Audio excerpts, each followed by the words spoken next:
1/3 of the paper, and I'll draw like a rough line there because I don't want the entire tree to come down. Let's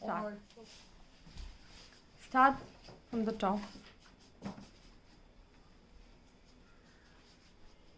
And make sure the lines, when you pour water, it doesn't have to be very straight. So now we are creating the cloud and the sky. So when we create a sky is never a straight line. It can be in bubbles. So we'll take water and just randomly just moist the paper first. Don't take a lot of water, not too less, not too much. Just generous amount of water, and just water it. I will take my first color, which was this light blue. Okay, I'll take this light blue in my brush. Okay, mix it well, and then I will just go here and I'll just leave it. So if you can see, the color is automatically getting expanded. So as you can see the color is getting expanded, and I just have to take my brush and just merge it, and in between I'm just taking water on my brush. I'm not taking color again. It's the same brush, and I'm just merging it because it doesn't have to be like you paint your wall. It has to be in bubbles, and it has to be random because sky is all random. It's God's creation. It's nothing in your control. So you just have to do it. So it's going to be as you paint. So it's not going to be the same for all of us. It depends on what moves you are taking and how you are taking. So it has given a nice sky texture in a painting. So now it's time to take a bit of cobalt blue. So I'll be taking a bit of cobalt blue in the palette, from the palette, and then gently some places, basically on the tops and the corner, because the sky is always darker at the top and it gets lighter when it comes down. Okay, so I'll just be taking this color with light amount of water and then just to dab. Okay, and then I'm going to again wash my brush, wipe my brush. So my brush is dry. Again I'll have just small amount of water and I will just quickly blend it. You need to blend it so that it doesn't look odd. Both the colors, the cobalt blue and the sky blue, has to merge and it has to look even. It should not look like blobs of water, blobs of color. It should come out fine and finished. Okay, so we are done with the sky. So similarly, let's do the water also, because when it will dry, then we can work on both the tree and its reflection. So let's start with water. So I'll keep this portion empty because this portion was meant for the land. So now the land is not going to be even, so you can just take an uneven pattern of wetting the paper. Just wet the paper gently. And even I would also recommend, like, if you think there's too much of water or something, you can always sit with a hair dryer to dry the water in between. I do use it sometimes, and I'll show you that in my flow art video, wherein you require the hair dryer technique. So okay, now also you can take some cobalt blue again. I'll just try to draw some straight lines for the waves, so that it looks a bit clear and nice. Okay, so this is my water. So my water is ready, my sky is ready. Now it's time to begin with the tree. So always remember that in watercolor, you always have to go from lighter shade to the darker shade In acrylic, it's like you can go anyways. You can go from light to dark, you can go from dark to light. But in watercolor, you should always go from light to dark. It's always recommended. And also, like if you want to keep some space brighter, then you don't have to cover that, color. Some lemon yellow. Okay. Fluorescent yellow mostly, and lemon yellow. So I'll be taking these two, mixing it, and then randomly, because tree is a natural structure, it doesn't have a fixed structure, you can randomly take. And here also you might have a question that why didn't I wet the area, because I did not wet it because I don't want the color to flow from here to here. I just want it to be localized to that particular area where I'm placing my brush. Okay, so this was the first thing. Cadmium yellow. Cadmium yellow is a bit deeper shade of yellow which you see here, like a yellow which you see for orange. You can also mango yellow. Okay, mix it with a bit of lemon, and then also you can do some tap. And remember, when you're placing this color, you don't have to, you can cover a bit of the previous color, but not. Remember, watercolor is known for its effects and its blend. So now it's time for our green. So green also, see, you have 3 shades of green. So this is cadmium green, this is viridian green, and this one is sap green, which is overcolored because of I was using it before. So anyways, so let's start with the lighter one. So I will take my cadmium green with a mix of slight this green and this green together, a lot more of lighter shade and bit of darker shade, and then also I will do some blob. So I'm just putting some blobs, and make sure you dab it in a way that it looks like leaf. It should look like a leaf, and leaves are like never a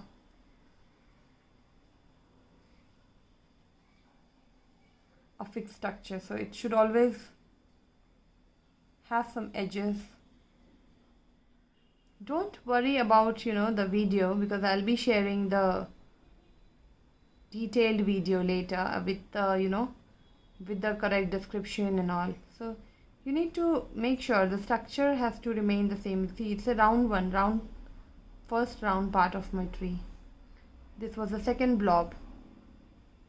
So I will gently pour my darker shade to the bottom of the lighter shade, and will allow it to merge, so that because my lighter shade is still wet, and it will merge beautifully.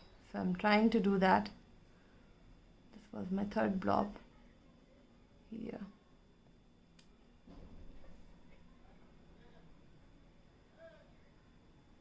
Okay.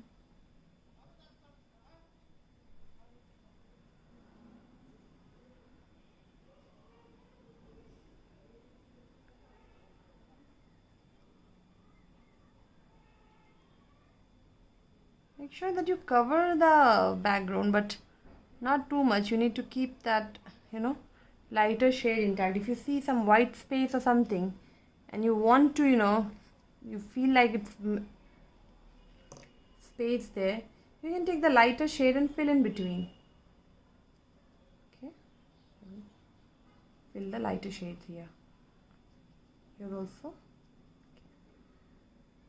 Okay. So what all shades have we taken till now? I will repeat it again for you. So first thing which I was using was my lemon yellow. Okay, lighter shade was lemon yellow, and then I used lemon yellow and cadmium. Later I used light green with cadmium yellow. You have to keep mixing the color one by one, light and dark, and gradually you have to move across. So, and then I took sap green, viridian green. Now it's turn for mixing viridian green with my Persian blue. You know, when you mix Persian blue with viridian green and you have green more and less amount of Persian blue and a bit of light black just for blending in, so it comes out very perfect. And you can see it looks like green only, it's a darker shade of green, and we will be giving it a gentle here and there, basically in the bottom or in between. But if you even observe a tree, you will see there are few darker dots here and there in between. Those are basically nothing but the, you know, the gap in between where the leaves are far away. Okay.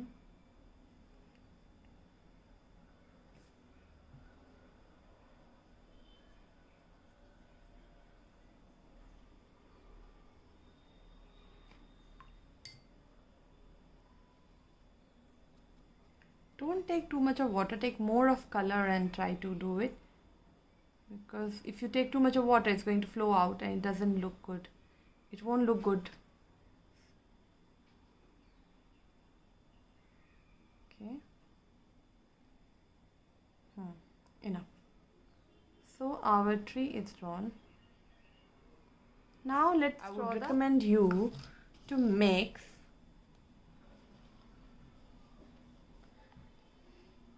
bit of brown.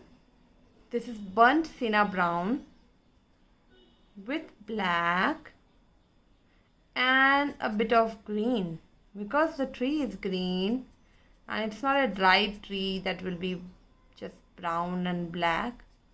So I'm giving a slight shade of, you know, black, and then I'll just draw that.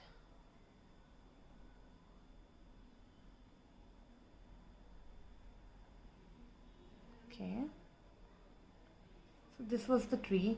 And also, you know, you need to, with the same color, try to draw the branches. So when you draw the branches, it's not going to be even here and there, and as you move upward,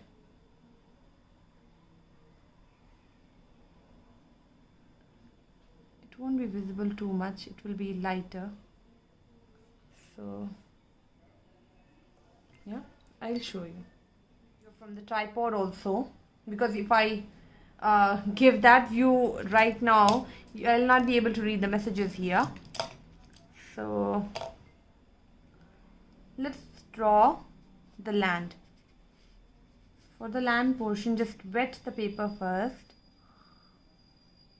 So I've wet the paper, and now I'm going to take my lighter, you know, yellow shade, do a bit of dab here and there. Then I'm going to take green, cadmium green and viridian green, bit here and there, so that, you know, it merges out. I don't want it to be even, I want it to be. After the land is drawn, let's work on the reflection, so that it's a reflection of the tree. So I will ask you again to wash your brush properly, wipe it on the towel so that it doesn't have any color in your brush.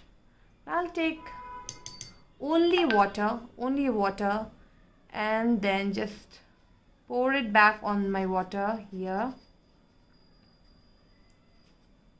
The reflection of the tree will be obviously green. So I'll start with a lighter shade, and it's always going to be the lighter shade, right? And it will be uneven.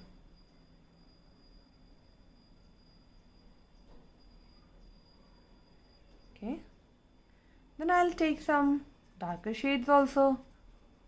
Viridian green, sap green, and then I'll place some here and there. And it's not going to be consistent because it's a water reflection. Make sure that you take in lines so that it looks like water. Okay.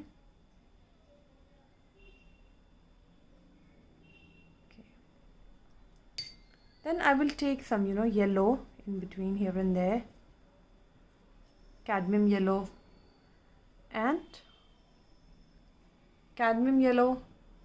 and my lemon yellow, and place it in between some places. Okay.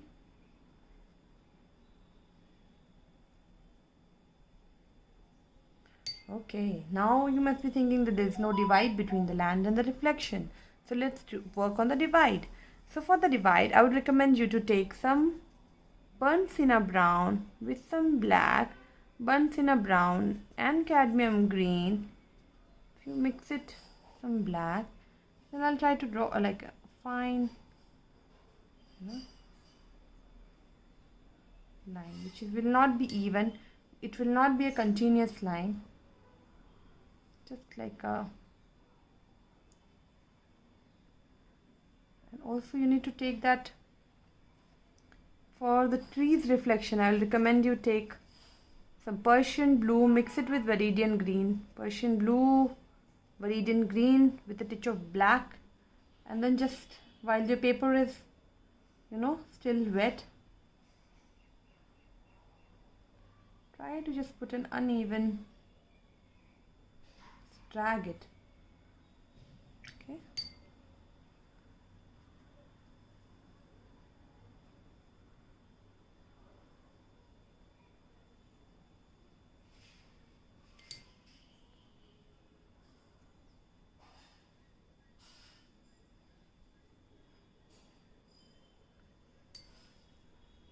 Not uniform. Remember, you can take more darker shade and just put your brush here, and it will automatically flow till the end. Okay, just trying to just put the branches also so that the reflection is proper. Some yellow also.